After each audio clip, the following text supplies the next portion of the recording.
So James, you've been in Nairobi now for about 3 weeks. Now, where we come from, all four of us, we know that being a man is pretty much under attack. It's wrong. They want to have it where women can have babies without semen at this point. I'm not even exaggerating. Yeah. Everything is toxic masculinity. You can't sit a certain way because that's toxic masculinity. You can't do shit, you know? Yeah. So, being in Nairobi, what is the difference? What does it feel like to be a man here? Is it appreciated? Tell me what you think. I feel like when I'm out here and I'm walking about, just not even hanging out with the clubs or the bars or anything like this, going to the grocery store, that I don't feel like I got ugly eyes on me, making me feel like I need to tone it down. Mm-hmm. That if I man stand, or if my shoulders are broad out, or if I ask someone and my voice is deep and it's heavy, and I might be seen like I'm too forward. If I'm just saying, excuse me, I was over here. And I'm being a man, like I'm first, I'm the leader, I'm in charge, I am a man. Mm-hmm. Here, that's respected. I feel like when I'm in the States, somebody will call the cops on me. Or I might have to fight some simp that's 3 times my size. That's the worst part about the States, man. The biggest simps, the one standing in line hoping for an opportunity with this girl, she can call on any of them, and they can come after you. So aside from just the women, just with the toxic masculinity, you're just walking around just being a man because that's your nature. They have a problem with that. I don't feel any of that here. I don't feel any of that. You feel like it's understood. It's understood that a man is a man and a woman is a woman. Mm-hmm. And I don't feel no aggressiveness. Excuse me, I don't feel no aggressiveness from the women. Now we've been out and about. We came across women that were a little heavy, a little excessive, a little extra to say the least. But even they were feminine about it. Mm-hmm. They were extra feminine, like, you know what I'm saying? And women, their voices are soft, their voices are tiny, and the way they move, just the way the movement of their hands, people just don't think about these little things until a man does it in a feminine way. Mm-hmm. Now those slight movements are very loud. Slightest thing a man does with his hands, like if I'm talking to you and I just go, boom. That's not good. That's it. I saw that. That's it. I saw that. Bobby just, all of a sudden, he does like this and he goes, bam! Red flag. Slight.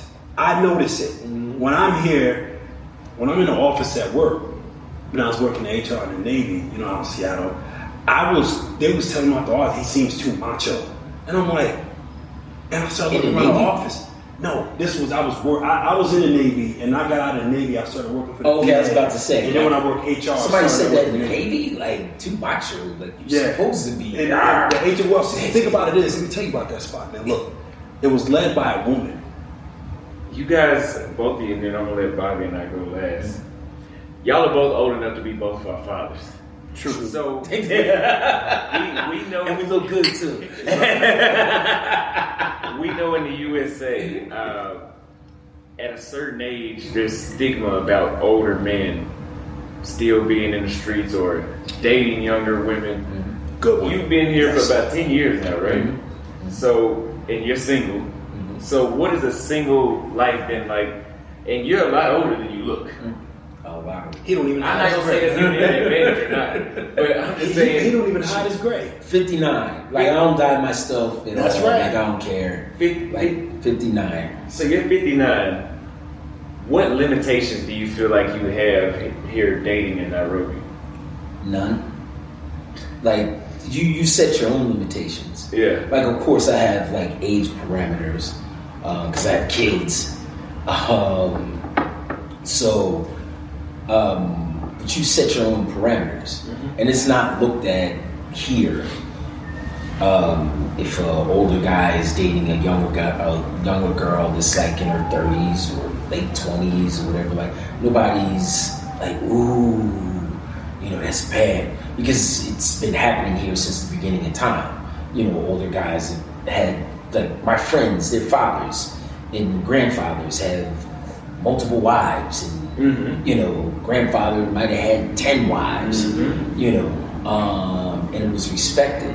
Not that I want to have 10 wives, I'm not talking about that, but I'm just saying in the culture, it's not looked down if a dude in his 50s is with a woman who's 30. Like, it's not.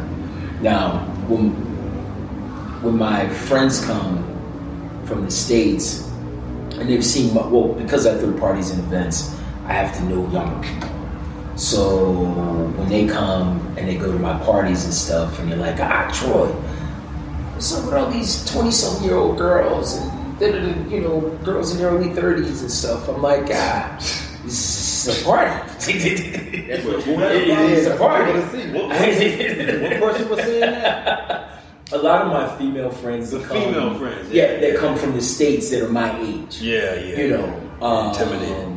They'll be like, you need to be hanging around some, you know, women your age and stuff. And I'm like, here, women my age, like I know maybe 5 of them that might go out, but it's not culturally for. Okay, this is something, my own scientific study that I came up with. Kenyans are. And to the Kenyans out there to watch this is not a knock. This is just a social experiment. All right? I've said a million positive things about this unbelievable country. But I personally believe they're a generation behind.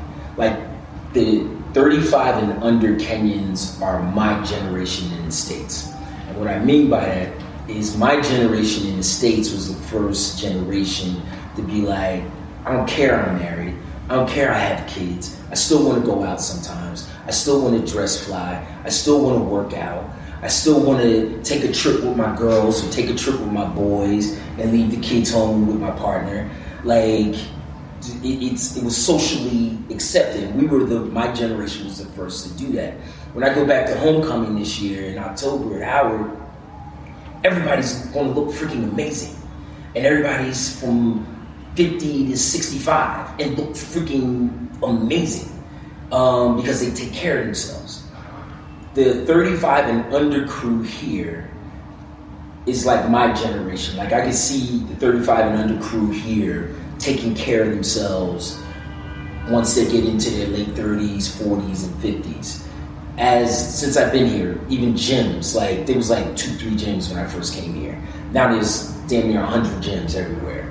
You know, it's because of this crew of people that are like, hey, I want to work out, I want to look good, I want to be healthy, and that's why I find myself, I'd say damn near 75 to 80% of my people I hang out with here are 35 and under, because the older Kenyans that are my boys, only a couple of them like to hang out. The rest of them are very kind of, you know, they just set in their ways and they don't like to flow. Even if they're single. Let me bring up something that you brought up. You said that you set up parties and stuff like that here.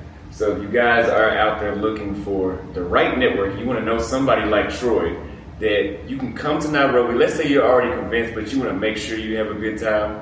You come to Nairobi, you know somebody like myself or like Troy, we'll get you set up for a party, show you a tour around the city, the best restaurants, the best clubs, the best everything. I mean, this is the best city. Yep. But we'll show you the best everything. All you got to do is click that link in the description or the first pinned comment and get on a consultation with us today. And come on with it. Come on with it. Come on with it. It's not just me. You can talk to all 4 of us on this consultation. You can talk to all 4 of us. Some people want to talk to Troy. I had some people reach out to Troy. Click the same link. Troy is right here, and I'm saying it's right in front of him. Mm-hmm. Click the same link if you want to talk to him. You want to talk to James, click the same link. You want to talk to Bobby, click the same link. And of course, for me, it's the same link. Now, let me ask you this, James. Do you feel like, as an older man, that the women, do you feel that they have a motive here talking to you in Nairobi? Or like he said, it's just culturally accepted, it's just normal for them to go after older men? Nah, I really don't think they care. I think that you show up how they like it. They don't talk to you. Mm-hmm. They don't even ask me what my age is. And besides, when it comes to me, a lot of times they're thinking about 28, 29 years old anyway. You look around like 32, 33. You know what I'm saying? I'll take if you dye your hair, it's okay. Yeah. You dye your hair, man. I like the guy. I just kind of, I don't like the way my gray comes in. Let me ask Bobby this. So, would you say that dating in the States, you found it hard to date? Did you have, for me, I had better luck dating older women in the States than women my age. Would you say the same thing? Yeah, because I feel like... Well, and how has that changed here? What is it like here with that same topic? Yeah, I feel like older women in the States are way more open because I feel like they realize the game. Like, younger women in the States feel like they're the prize. You have to damn near tap dance, backflip. They feel Yeah, it's like you're going for a job interview, talking to these chicks. It's like, and they make it so like hard to like just get to know them at times that I can understand why. Like, if you don't have like a strong mindset and a lot of confidence, you're not gonna even want to talk to the girls. Like my younger brother, he just refused to even talk to women. He just gave up. I have to like push him to talk to women.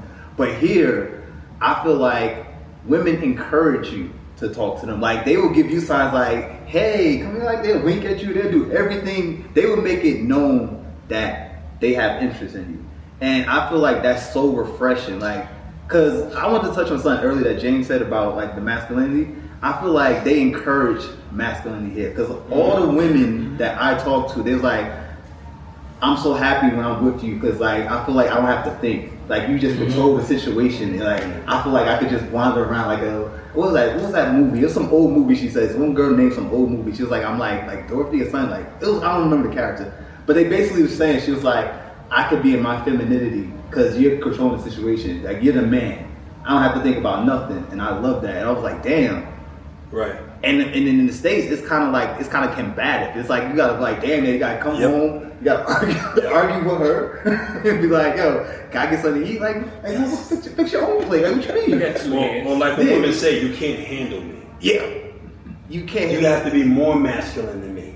Like, if I challenge you, like if I put you in the head, you gotta know what to do. If I push you, if I do something like this, if I knock your drink over, what are you gonna do? You gonna be a man about it? Yeah. Being a man about it in reality is fuck out of my house. Well, the thing about femininity now in the States is, and especially amongst our women and black women, it's about how difficult or how much stress can I put you through. And if you can't deal with that, you're not a real man. Yeah. Versus here, it's like, oh no, you're supposed to approach me. I mean, they're gonna look at you, let you know, but they not most of the time. I take that back. Man, they will walk shoes and see. The thing is, I'm trying to. They will walk up to you sometimes here. Like, it's not uncommon. It's not the norm though, but it does happen. But they expect you to approach. They want you to. Of course, you got to pay. I don't think I've ever run 50-50 here. They want you to lead the way. Like, oh, well, what do you want to eat?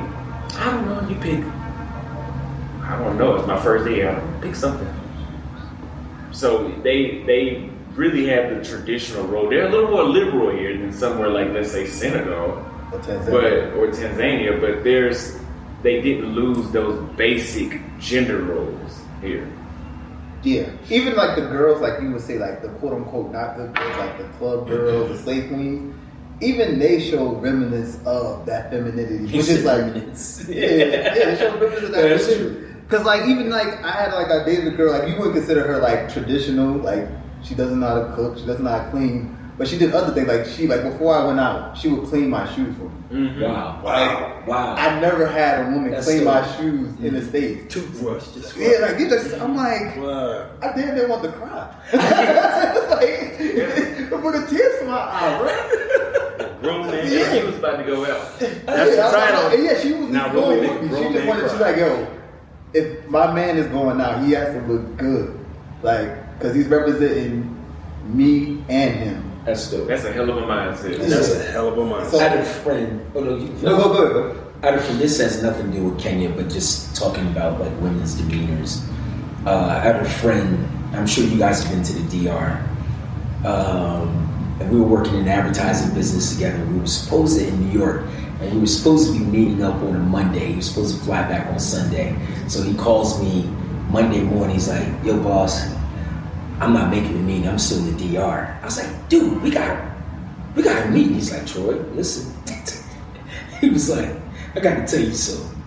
He was like, "Last night I woke up at 3 o'clock in the morning because the girl I've been rolling with, she wasn't in the bed. And she wasn't in the bed for a while, so I was wondering where she went." He's like, "Dude, I got up, went to the bathroom.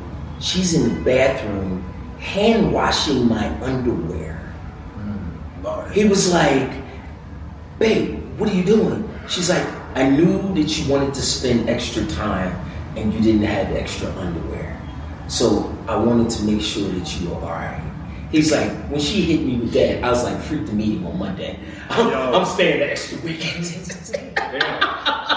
That'll change your whole plan. And you know what I said to him? "I understand." Yo, I understand. Stay as long as you want. But that's a good point though, because like I feel like that's lost in the States, because it feels like women don't want to embrace their femininity no more. It's like they want you to be feminine, and it's like the roles has literally switched. Masculinity is an inconvenience to them. If you want to be a man in America, that's inconvenient to a woman. Right. It's inconvenient that you looked at her. Sorry to cut you off. Yeah, go ahead. It's inconvenient that you looked at her. It's inconvenient that you sent her a good morning text. You've seen them complain about good morning texts. Yeah. Yeah. Yes. They complain about What is this? I had a girl reject me and literally lose my number because I said good morning. There's whole. What is the thing about good morning? I don't know. No, they don't like it because there's a whole trend on TikTok where they just show dudes sending good morning text and they just clown them. And it's not just on TikTok. That's real life. Like real life. So good morning is not acceptable. It's No, considered. good morning, beautiful. Good morning, Yeah. Don't say that. Queen, You're gorgeous. You goofy. You corny. Are you kidding me? No. Oh, shoot. Yeah, keep in mind Troy's been here. Yeah. I ain't knew that good morning was not acceptable anymore. So You know. No, you're supposed to send a cash app. That's acceptable. Yeah. So good morning is an inconvenience. Good morning is an inconvenience. Wow. Approaching is an inconvenience. Like James said, walking up, head up, shoulders out. That's an inconvenience. That's toxic masculinity. If you want to go 50-50, you broke. But if you want to pay for everything, you're controlling. Yeah. But if they pay for everything, now you might as well put a leash around your neck. So what? And then we don't want to get into the laws, right? All that works against you. Everything that they got set up there works against you. So what point do you have staying there if you have the opportunity to get out? Versus here, like if they get divorced here, that 50-50, you seen they just got rid of yeah. that 50-50. Oh, she takes half of everything I own and the kid. Like Right. that's not here. That's why I say masculinity is more celebrated here. It's more appreciated here. You actually can be yourself because every little thing that's natural for you to do doesn't work against you. I like that pretty girl. I want to go speak to her. In the States, you damn near get cussed out. Fuck around, call the police on you. You like not even exaggerate. Wow. Especially if you're talking about the white girls, call the police on you. So it's just natural to be in a place like this. Then throw the $20 slate meal downstairs, and which is damn near a 5-star restaurant. Mm-hmm. Mm-hmm. You know, you go to Oyster Bay, you got a nice vibe, beautiful, beautiful women. Mm-hmm. Yeah. Beautiful everywhere, beautiful women everywhere. It's about the same price as Slate. Mm-hmm. Yep. You got Mwembe every Sunday. We just went there. Yes. $40, like 6 courses of fresh seafood, some of the best sushi you'll ever eat. Man, You that's combine You're the that. only cat I know that's going through the whole joint and was still hungry. Yeah. Like I've never seen that in my life. You combine the femininity with that kind of cost of living, the healthy food that's not designed to make you fat, the great weather. Well, what's the other benefits? I'm missing a couple. The people here are just excellent. Like people welcome you here. Like every time I came back to Kenya and I made a video, like I at least had like 300 comments of just saying, "Welcome home, Kaka. Uh-huh. Welcome home, brother." Right. Every time I came back, Give them citizenship. yeah, like I feel like I'm basically damn near Kenyan. You can feel the love. Yeah, like they want you here. Like other countries, they might be cool. Like people are not like Thailand. People are super friendly, but they like okay, you're friendly to this point. Kenya, they're like come in. Yeah. We want you to embrace you. Have you been here? I'll take you here. Like people volunteer to take you somewhere every day. And they're not even looking for money. It's like, yo, we want you to feel home. You're like a brother. Like that kaka means brother in Swahili. So they always like kaka this, kaka that. I haven't felt that. And like I've been to 20 countries, 20 plus countries. You've been to plus 25 countries. You've been to like y'all older than us. I know y'all probably been to more countries than us. Have y'all ever experienced a country where y'all came in? Never. I always say when people come here, I always tell them like, listen, you give love, you get love. Like if you give Kenyans love, they return it, and you feel it, and it's genuine. If you come with a cocky attitude or with that American bullshit, then you ain't gonna get no love, because they're quick on like judging whether or not you cool or not. But if you cool and you give love, you get love. And over 10 years, I've received damn near 99.9% love. Right. You know. So again, since it's your first experience, you'll be the most, because we've been here. We've all been here for a while. He's been here the longest, but you're brand new here. What was your best experience as a newcomer here in Nairobi? I'll say my best experience was at the event, the gym event. Great That was event. my best experience. But at the same time, there's something else that I experienced just by being in like the bars and nightclubs in terms of toxic masculinity. One of the reasons why a lot of people don't like going out in clubs in the States is because when you're there, you feel all the haterness. You bump the wrong person, and when you look at people, you feel like nobody's your friend in nightclubs in the States. You feel like if you talk to the wrong girl, you're gonna hear trunks popping when you get outside. You know what I'm saying? There's absolutely none of that whatsoever, because no one has to do that to compete for girls. Even though we've all had our experience, was kind of guys, a little bit of hater juice, a little bumping, whatever. But it's not to that extreme. It's not to the extreme that we experience in the States, because they don't have to do that. It's not required. And that's and in the States, going 0 to 100, which is a feminine thing. That's feminine. Going 0 to 100 real quick is feminine. That's considered tough. That's why they rapped about it like they are proud of being able to go 0 to 100 real quick over nothing. They're proud of it, because that is what's considered masculinity. That's a great freaking. Here, I don't worry about that. That is lowering my blood pressure. Yeah. You know what about that gym event? You had only been to that gym one time, and when you went there, it was just as many people walking up speaking to him. Like he had been. I've been going to this gym I've been at the gym like 4 months in total since last year, and there was just as many people walking up speaking to him, and he only been there one day. That's how friendly the people are here. It felt like you could walk up and talk to anybody. Yeah. Nobody had that hostility you're talking about. Everybody was there for what the meeting was there for, just to kick it and have fun and socialize. Events in Kenya, social settings, are actually social settings. You go to a bar in Dallas somewhere, it's not uncommon for you to walk up to a chick and she's like, I don't really feel like being bothered with today. Well, you could have drank that Black Label at home. My vibe. What about my vibe? I came out here in public to kick it. We're not walking down the street and I'm just stopping you. That's different. Which is also public, but it's different. We're in a social setting. You go to a bar here in Kenya, you go to Ibiza, you go to Oyster Bay. Even if a chick is not feeling you, like she's not gonna be so cold shouldered toward you. It's not an inconvenience to be a man here.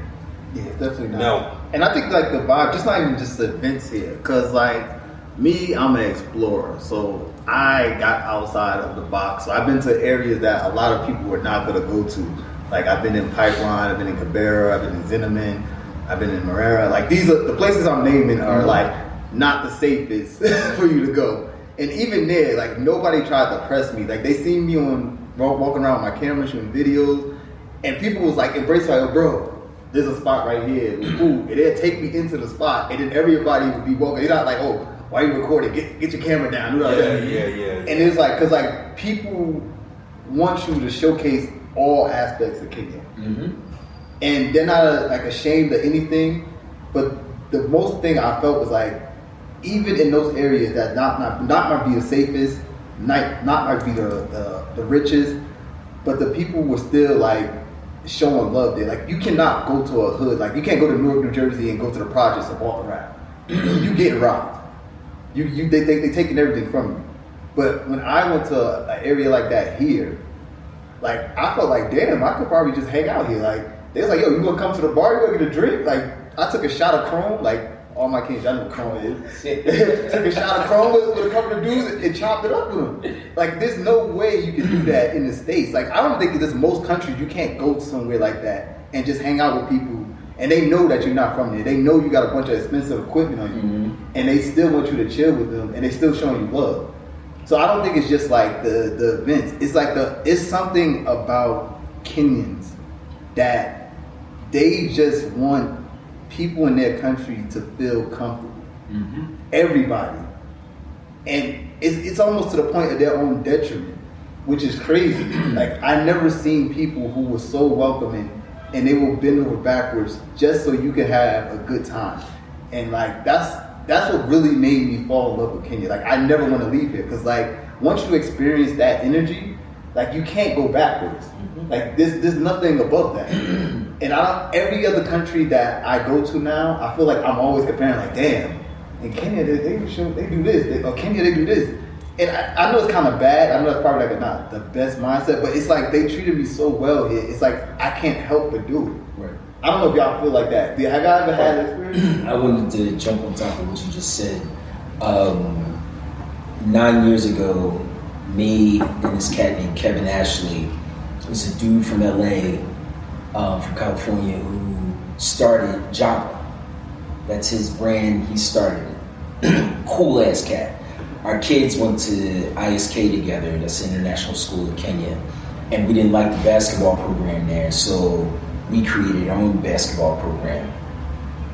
And then we merged with a team out of Cameroon, and we created this organization called FAM, where we merged like kids from the slums with kids that went to private schools. They could all play basketball really well. So there was a tournament in Kibera, and he was like, yo, my security team saying we shouldn't go. And then I was like, all right, well, let me check with the embassy, let me check with like some of the people I was working with at this advertising agency. And it's all black Kenyan advertising agency. I was like, yo, I'm supposed to go to Kibera on Saturday for a basketball tournament. And all of them was like, don't go. We don't even go. And I was like, I called Kevin and I was like, everybody's telling us not to go. He's like, yeah, everybody's telling me not to go. I was like, you know what that means? We going. He's like, yeah. That's why I love Kevin. Cool ass dude. Love that brother. And I say love that brother, and he's a white dude. But he gets a pass to the picnic. Like 1,000%. Yeah, he gets all the potato salad he wants, all the collard greens, and he can dance to, all the music and shit. But we went. I've been to Kibera now maybe 25, 30 times for tournaments. There late nights. Never had a problem. Not the slightest problem. I've been to Mathare, Moja, Kamrak, Eastleigh, to a lot of different spots where expats would be like, I don't know if that's cool to go to. But I always say this, if you black, you grew up in the States, you know how to move. Right. And if you take those same philosophies on how to move in the States, it works here. And as long as you come humbly, still keep your eyes open, but you come humbly, every place is really safe here. I've never had a problem in the slums. I've never had a problem walking the streets of Westlands or Lavington or Killimani or Killeleshwood. It's just love, but you gotta be cool. Can't be a dickhead. Yeah. Okay, so is there any other thoughts that y'all have before we have the final question? I would only say people question if they would feel comfortable here, the kind of characteristics that we know of, and then we get lumped up in the same boat in the United States when black people move so differently. When you move different here, it's recognized. Mm-hmm. No one's going to see you as, well, it's just a bunch of black people. When you show up different, it's recognized that if you GQ style, that you're going to be seen as a GQ style American man. Mm-hmm. Not American, not just one of those black guys trying to fit in or something like that. Mm-hmm. If you're a cowboy, and we all know that if you come up like a cowboy, you're a nerd type, or you're the preppy office type. You know what I'm saying? You talk really uppity or whatever like that. All those kind of things that you've been called the educated lane here is all good here. Mm-hmm. Mm-hmm. It is all good here. You might find yourself being well respected from the upper echelon of Kenya because they like that here. It's respected here. The elites move like that. The elites talk like that. That's how they do it here. So there's the BS crowd, the dudes that call you talking white. Those kind of dudes, y'all won't like it. We don't even want you here anyway. Shit, Kenyans speak better damn English than most Americans do. You know what I'm saying? That's facts. Y'all can stay home because y'all not welcome here. So that's one big thing. But at the same time, those are the kind of people who should be traveling anyway. The dudes who say we talk white, they don't need to travel nowhere. They need to stay in the hood, man. Not open-minded. They don't come out. They don't come out anywhere. I don't even want to see you in the DR. So James, pretty much, that was my closing question for people that have concerns about coming to Kenya. What would you say to them? So pretty much, you just read my mind and you just did that. So what is one concern that people have when they want to come to Kenya, Bobby, that you can address and prove wrong, I guess is the right. It's 2024, and I still think people have this impression of Kenya and Africa in general as like undeveloped. Because it's no matter how many YouTube videos like me and you put out, people are still concerned about like just the most minuscule thing. Like, if I come out here, can I work? Because I work remotely, I need internet. Kenya has some of the best internet that I've been, out of all the African countries I've been to. Kenya has some of the best internet infrastructure here that I see. We work remote. Yeah. You think we would be out here? Yeah, we couldn't do what we do. You think how's this video gonna get uploaded? How do we do live streams? Like, so people think that the stuff that they need to live their best life is not out here because the media has portrayed Africa as there's huts somewhere and then it's dirt roads and all that. No. Right now we're in the premium area. We're in like the Westlands. Like, if you come here, you probably damn near forget that you're in Africa. Mm-hmm. Like, this is comparable to any like US city. Mm-hmm. We got like Microsoft headquarters over here. We got BMW. We got a Mercedes-Benz. Mm-hmm. No, a BMW dealership right there. A Land Rover dealership. So, but people are always thinking like, yo, like, what am I gonna do? If you come here and you connect with the right people, we can show you how to live your best life. Do you want to live the city life, like majority of us are doing, we're living the city life? Or if you want to live like a more rural life, you want to go to Campbell County and have you a couple acres, I don't know, probably start a farm if you're into stuff like that, you can do that. But people are limited because they think that Africa is not developed. And I don't know how many times I gotta say this, like, Kenya is like one of the most modern countries I've been to in general. Like, I'm talking about not just Africa, in the world. So you can live your best life out here. You can design your life how you want to do it. So stop letting the nonsense like, okay, am I gonna have internet? Oh, am I gonna have running water? Like, somebody say, oh, well, running water is a problem. Like, if I have to make a well for my house, I'm like, bro, why the hell would you need to build a well for your house? Like, they have an airport. You know, they got an airport here too. Yeah, like it's like you can't even imagine some of the stuff that get asked and that they're concerned about. That's why I say if you can link up with a network like we have, and we can show you the way, you wouldn't have any problem. It's basically like, okay, it's like moving from New York City to Houston or Houston to Atlanta if you have the correct network. I don't know. As far as like upscale, what do you think, Troy? You think your crib is upscale enough? I think it's pretty. I think it's alright. Blessed cat. I can't afford it. That's It's not get out of here. It ain't my pay grade. Shit. Catch up. See the way my bank account works. Remember, I'm 59 though, so I got a head start. Shit. Yeah. So you know what I mean? That's So, Troy, you've been out here 10 years. You know just about everybody. Everybody just about knows you. What is the number one concern you hear from Americans in specific when you say, oh, like I'm in Kenya, and they're like, well, isn't there just a bunch of lions over there? Like, what are some things that they say that you can address? What I'll say, over 10 years, I've seen a change in African Americans' thought process on Africa. And I always say this, there were two things positive, and I hate to get political and shit, but I am, that was positive for our community with Donald Trump being our president. One, every African American, I don't care if you had 4 degrees and you made $20 million a year, or if you was a janitor, you got slapped. I call it the white slapped. Everybody got slapped while he was in the presidency. And racism showed its ass at the highest point since damn near maybe slavery. You know, people that you didn't think were racist showed their racism.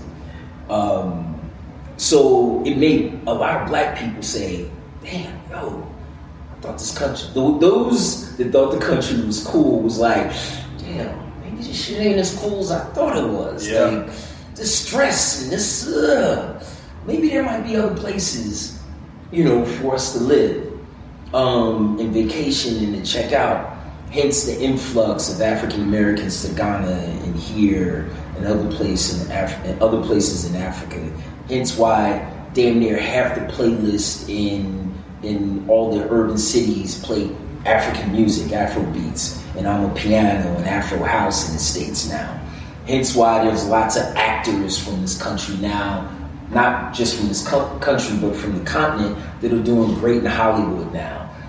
Hence why there's so many African athletes now in the NBA and in NFL and stuff like that. Like that whole thought process of Africa is just a bunch of babies with flies on their lips and war and famine is being washed out.